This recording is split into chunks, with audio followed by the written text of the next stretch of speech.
welcome back to Watson's Models. I am on my way to D&L Bensinger's, Daryl and Lida Bensinger's shop out in Narvon, Pennsylvania, and they sell, you know, new old stock and reproduction parts for Willis MBs, GPWs, M38s, 38A1s, M422s, etc., etc. They have a whole laundry list of vehicles that they cover. But look, I built the M422 and the M422A1, I think it is, Mites for them, 35th scale. They were all resin kits, and those of you that have followed the build, I am way late at getting those things delivered. So we're on our way out there, and when I get there, I will turn the camera back on. Stay tuned. Yeah. Well, we made it all the way out to Narvon, Pennsylvania at D&L Bensinger's. And this is pretty exciting because I'm standing next to the world famous Mite M422A1, and that would have been the long, I guess the long body version.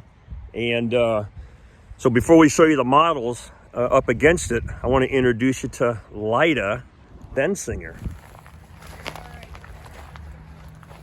Hi, I'm Lida Bensinger from D&L Bensinger Military Vehicle Parts. Daryl and I sell parts for antique military vehicles from World War II up to CJ8 scramblers.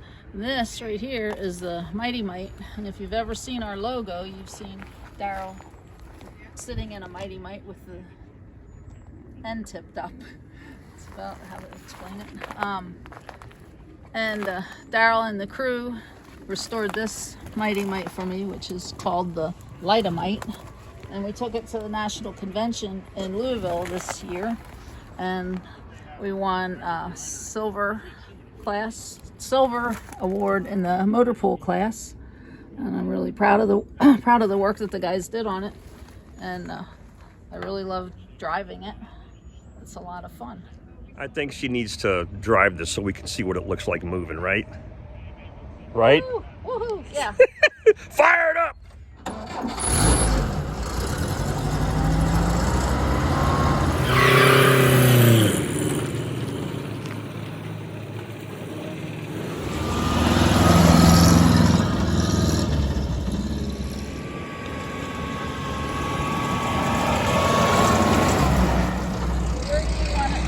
Man, that was cool.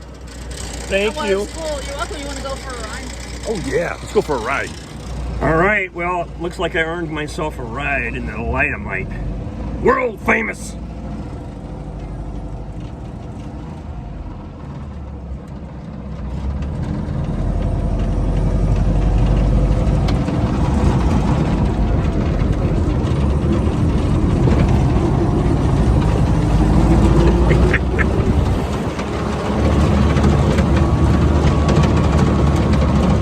This is cool.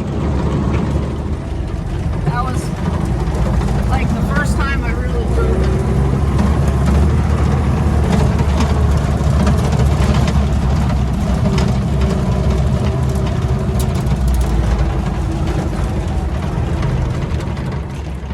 Well, let's just do a quick walk around.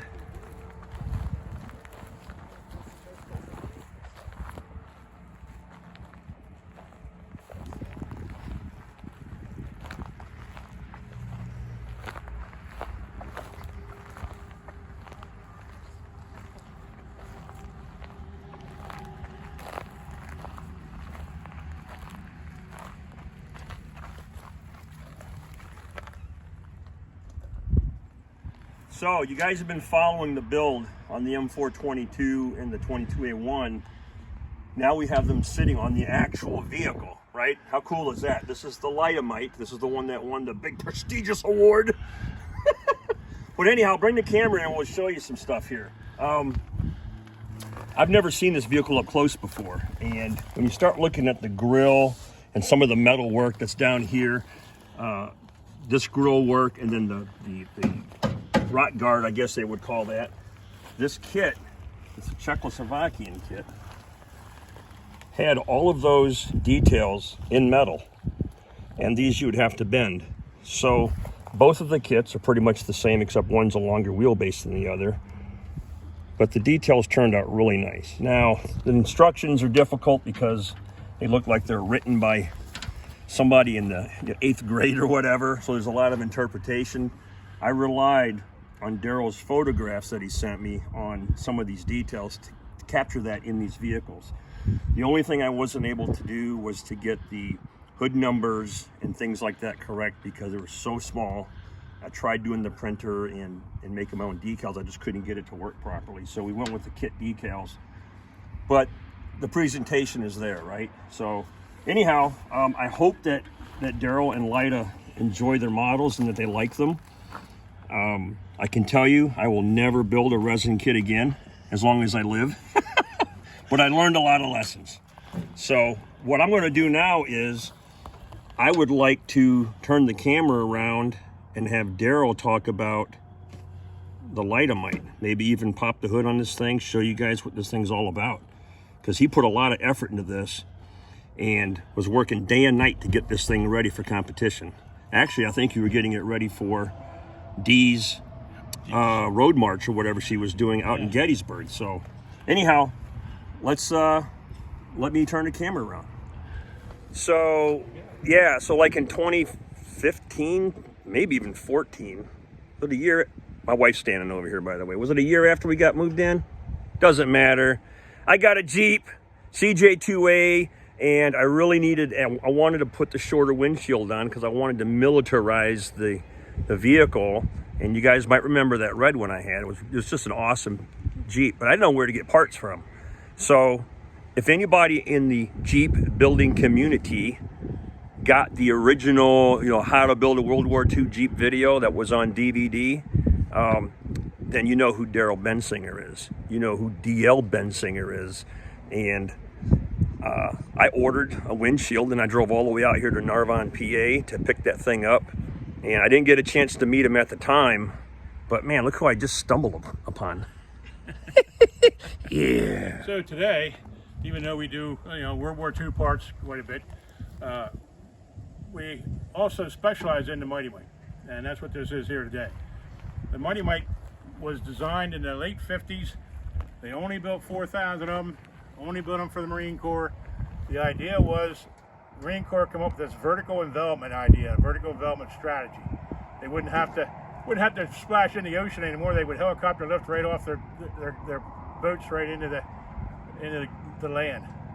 So they needed a Jeep that could be picked up by the early helicopters, and in the 50s, they were designing that. Sikorsky helicopter with the rotary engine was what they had at the time. They didn't have any Hueys then. So they went to a lot of work to design and build this vehicle. Aluminum air-cooled V4 engine, aluminum body, all kind of lightweight parts on this, so it could be airlifted with a helicopter.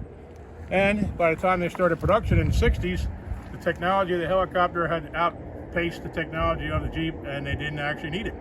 So helicopters, as you know, by early Vietnam could pick up a regular Jeep, they could pick up howitzers. Next thing you had sky cranes, and the vehicle was designed and built for a hole that didn't exist when they got there.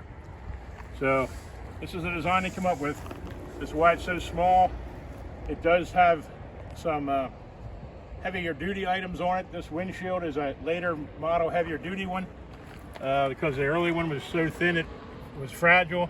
The spare tire carrier, they didn't even bother with a spare tire on them. Everything they could get rid of to save weight, they left off. I can give you a look at this air-cooled V4. It's a real unique engine. You've already heard it run. Nothing sounds quite like it.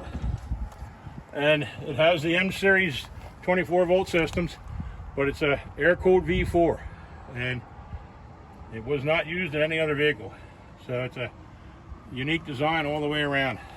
It has a inboard brakes. The brakes are in on the differential instead of out on the wheel, which makes it a little funny when you stop. It kind of rolls back because there's a little bit of slop in your differentials and U-joints.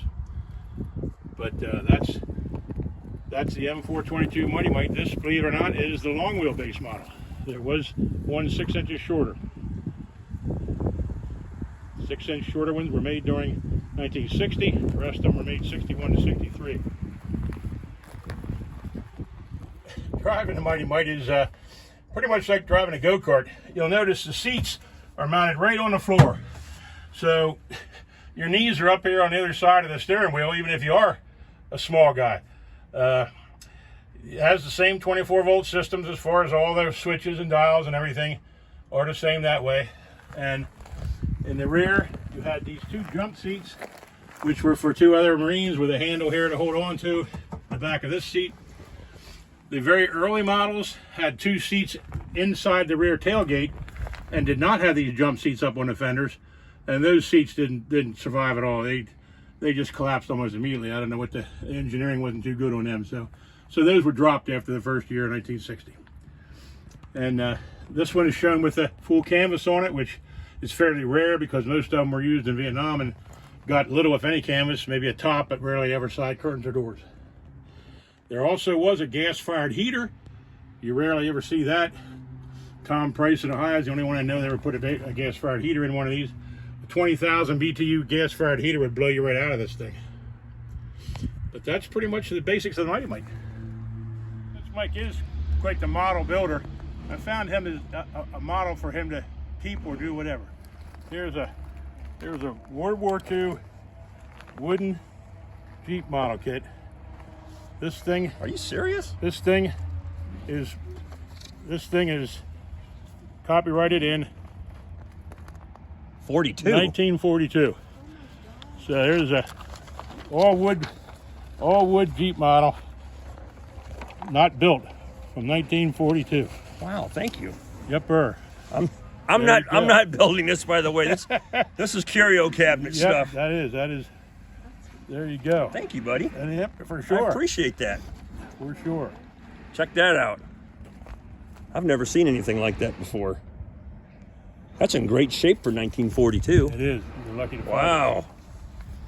Thank you. All right, so it's about time for us to wrap up this video, but we're not going to do it before we have a toast of Lida's famous cookies. You gonna grab one? I'll grab one. You gotta grab one, man. Heather. I'm getting one. It's my wife, Heather. Hi, everybody. Cheers. Toast. Prost. Prost. Prost. To the Mighty Mite. There you go. All That's his right. wagon. Mm-mm. All right. Wow. You haven't lived.